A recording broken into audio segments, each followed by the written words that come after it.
నేను చెంగిచెర్ల మార్కెట్కి వెళ్ళాను. అసలు బుద్ధి లేకపోయినట్టుంది. నేను ఎందుకంటే ఫ్రెష్గా దొరికింది. ఒక అరకిలో మటన్ కోసం 10 కిలోమీటర్లు నేను ప్రయాణం చేసి చెంగిచెర్ల మార్కెట్ వెళ్ళాను.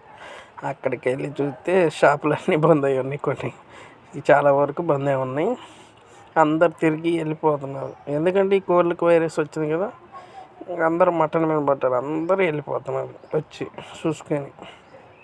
ఏందా అని చూస్తున్నా, నాకు ఎక్కడ దొరికిద్దామని వచ్చిన. కానీ కొన్ని తప్పులు చేశాను. నేను మటన్ కోసం వచ్చి కాళ్ళు తీసుకెళ్ళా. ఆ కాళ్ళ కోసం పెద్ద యుద్ధమే చేసిన. మేక కాళ్ళ కోసం ఎందుకు వచ్చాను రా బాబు, ఏం తలనొప్పి, ఇసుక పడ్డా. అసలు రావటం నాదే తప్పు. బయట దొరికే రేటుకి మళ్ళీ ఇక్కడ వచ్చి కొనుక్కున్నాం, అదొకటి మైనస్. అంతే, మనం ఒకటానికి పోతే ఒకటి చూడ. వీళ్ళందరూ మటన్ కోసమే వచ్చారు, అందరూ వెళ్ళిపోతున్నారు మటన్ లెక్క. అది మళ్ళీ 9:30కి అట్ట అయింది. చూసి మనకైతే ఎక్కడ మటన్ దొరకలే. వచ్చి మనం మళ్ళీ రిటర్న్ ఏం పోతామని మనం అయితే చూస్తూనే ఉన్నా. అటు ఇటు తిరుగుతూ ఉన్నా, ఎడం దొరికిద్ది ఏమో ఏందని. ఎన్ని షాపులు అటు ఇటు తిరిగినా కానీ మనకేం దొరకలే. ఎవరిని అడిగినా కానీ ఇక్కడ కోస్తున్నారు, అది ఇస్తారేమో అనుకుంటే అది ఎవరికి వాళ్ళకి ఇస్తున్నారంట, అమ్మరంట. అట్లా అయింది.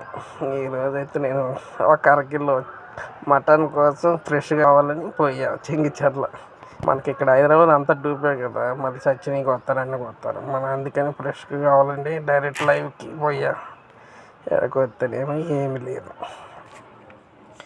ఇంకా చూసి మండి లోపలికి వెళ్ళా. మండి కాడికి పోయి పోదామని అయితే చూసిన.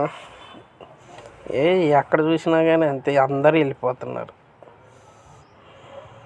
ఒక్కసాటి ఏముందో వాళ్ళ పార్టీ కోసం వాళ్ళు ఘోషిస్తున్నారంట. మేకను తెచ్చుకుంటే ఘోషిస్తున్నారు వాళ్ళు కట్ చేసి.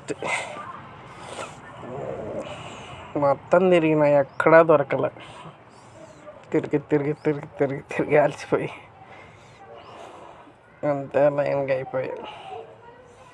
చూడండి, అందరూ వెళ్ళిపోతున్నారు. నేనైతే మండి లోపలికి వచ్చా. ఇప్పుడు మండి లోపలికి వచ్చి బేరం పడుతున్నాను. తీసుకొని ఫ్రెష్గా ఉన్నాయి కాళ్ళు, తక్కువ రేటు. ఇంతకాడికి తక్కువ రేటు అమ్మడు. మీరు బయట అయితే కొద్దిగా ఇస్తాను, మేము ఎక్కువ ఇస్తామని ఆవిడ అంటున్నా. చూడండి ఎంత మేకలు కట్ చేస్తారు. దాదాపు ఒక 100 మేకల దాకా కట్ చేశారు.